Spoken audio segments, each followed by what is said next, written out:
Salut tout le monde. Donc, jeudi soir, j'ai pas fait de live stream Big Brother parce que Big Brother Canada était à 9 h du soir, puis ça faisait un peu tard pour moi pour faire un live stream. Bref, mais il y a quand même beaucoup d'aspects que je voulais aborder par rapport à Big Brother célébrité de l'épisode de jeudi, mais aussi d'autres aspects que j'ai pas mentionnés dans le live stream de mercredi.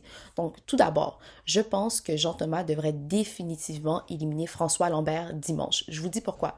Si François gagne pas le challenge de la rédemption, ce qui va arriver, c'est qu'ils vont juste rester 4. Quand tu es au Final Four, tout ce qui importe, ok, c'est de gagner le pouvoir de veto. Bien sûr, pas François, Jean-Thomas, il ne pourra pas gagner le patron parce qu'il était patron cette semaine, mais s'il gagne le pouvoir du veto, c'est lui qui a le seul et unique vote. Puis c'est lui qui peut décider d'éliminer Kim. Fait qu'il aura éliminé François et Kim d'une seule shot et ça va lui augmenter ses chances pendant la finale, right?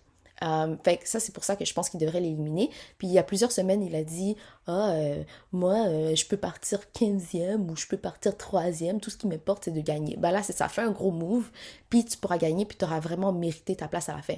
En fait, ok, j'avoue, je parle comme quelqu'un qui écoute vraiment Big Brother Canada et Big Brother USA parce qu'on sait tous que Big Brother Célébrité, ils vont pas utiliser les mêmes barèmes pour déterminer qui gagne la saison et qui perd la saison que ce qu'on voit aux États-Unis et au Canada.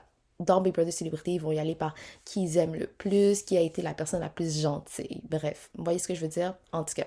Mais c'est ça. Fait que je pense vraiment qu'il devrait éliminer François Lambert. Ça va lui donner beaucoup de chances de targeter Kim à la fin. Autre aspect que je voulais... autre aspect que je voulais aborder, finalement, François avait raison, c'était le challenge de la canette, mais je comprends pas pourquoi dans l'épisode du mercredi, ils ont fait comme si que François était dans le champ puis que c'était pas ça le challenge qui allait être offert le dimanche.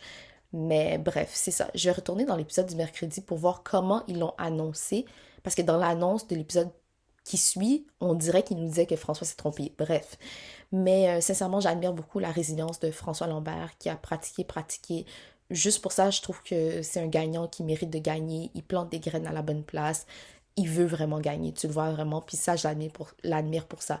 Toute la saison, j'ai chié sur les candidats, mais dans le fond, là, en ce moment, j'arrive à un point où j'admire leur volonté. Avant, je les admirais pas trop parce que je trouvais qu'ils étaient dans une position trop facile, puis que, on va dire, leur succès, c'était pas à cause qu'ils étaient des bons joueurs, mais c'est juste qu'ils étaient dans la bonne alliance, qui gagnaient toutes les compétitions.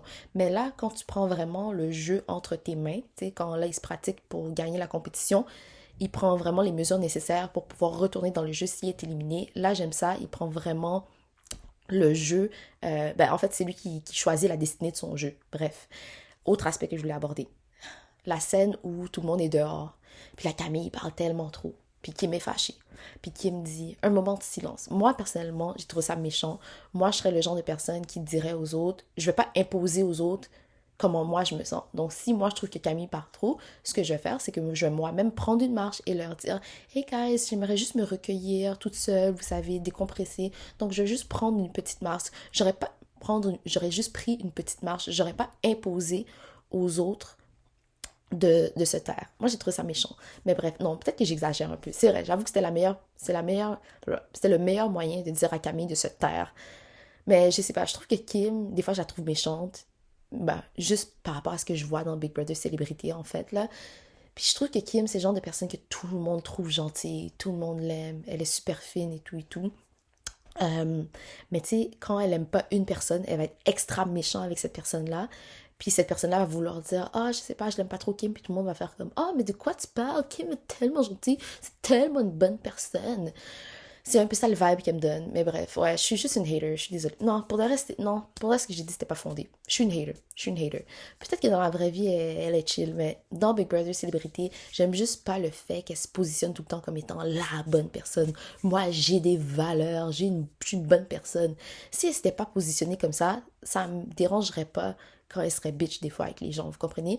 Tu sais, Aika dans Big Brother Canada 5, je le répète tout le temps, elle était pas gentille, mais elle s'assumait tellement dans son rôle de méchante, puis c'est pour ça qu'on l'aimait. Bref.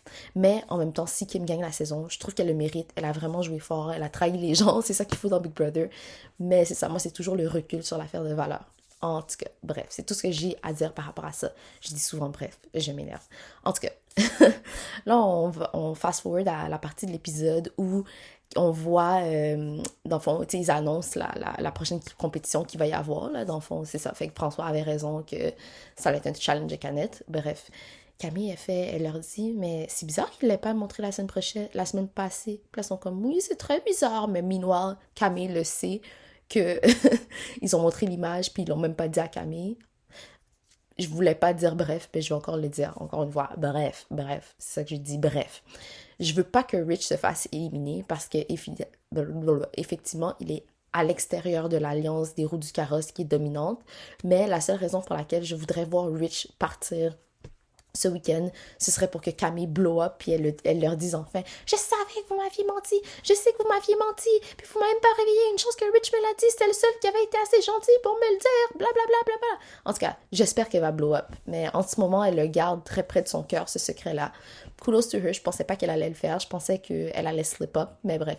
Mais j'ai aimé qu'elle les pousse un peu à confesser de leurs actes. Comment on dit sin leur péché? Non, c'est pas un péché. En tout cas, bref. Je pense que c'est pas mal tout par rapport à Big Brother Célébrité. Le live stream va être dimanche soir à 20h15 après l'épisode de Big Brother Célébrité. Mais je veux juste toucher quelques aspects de Big Brother Canada tant qu'à faire. J'ai bien aimé le patron invisible. J'aime beaucoup ce challenge-là. Ben, en fait, j'aime beaucoup cette twist-là. Ça nous fait penser au Hacker Competition de Big Brother 20. Mais bon, pour Big Brother 20, ça a un peu mal tourné pour Hailey. Le Hacker Competition, c'est clair que ça va leak. Je sais que ça va leak. On va savoir qui est le patron. Tu peux pas faire 7 jours sans garder un secret aussi gros. C'est impossible. Par rapport à Austin et, comment il s'appelle, Kyle. Austin et Kyle, je suis triste que le showman se soit brisé, qu'on n'ait pas pu assister au début d'un showman. J'ai trouvé quand même cute, mais en soi, en tant que joueur, ça me dérange pas que Kyle soit parti. En tant que joueur, il me donnait pas de temps. Je les trouve un peu plates, les deux, Austin et Kyle, donc qu'un ou l'autre parte, ça me dérangeait pas. Moi, je suis Team Sunsetters. Je sais que tout le Twitter est Team Oddballs. Puis vu que les Oddballs gagnent, moi, je suis désolée. Moi, je suis Sunsetters. Je sais pas pourquoi. C'est instinctif. Je ne peux pas l'expliquer. J'aime beaucoup Kiefer. Je sais pas pourquoi. Je peux pas l'expliquer. J'aime beaucoup le duo Kiefer-Victoria. En ce moment, les deux, they are giving me life right now. Puis c'est ça, je pense que j'ai pas mal touché à tous les aspects dont je voulais discuter. Encore une fois, le live stream est dimanche à 20h. Là, je suis en train de filmer ça un samedi. Guys, don't forget, mettez des likes, abonnez-vous et on se revoit demain. Bye!